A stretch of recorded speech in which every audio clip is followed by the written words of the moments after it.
তো গাইস আমাকে এখন দেখো মশলা বাটতে দিয়েছে, আদা রসুন পেঁয়াজ টমেটো এগুলো বাটতে হবে এখন। তো চলো, তো গাইস দেখো মশলা বাটা শুরু হয়ে গেছে আমাদের। একটু খুলে দেখি, হয়ে এসেছে, আর একবার করলেই হয়ে যাবে।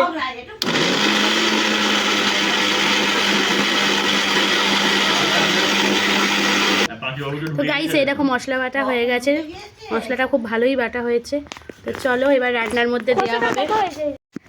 এবার আলুটা ধুতে যাচ্ছি, এই যে আলু কাটা হয়ে গেছে, এখন আলুর দম হবে, আলুগুলো ধুতে হবে এবার। হ্যাঁ হ্যাঁ নাও,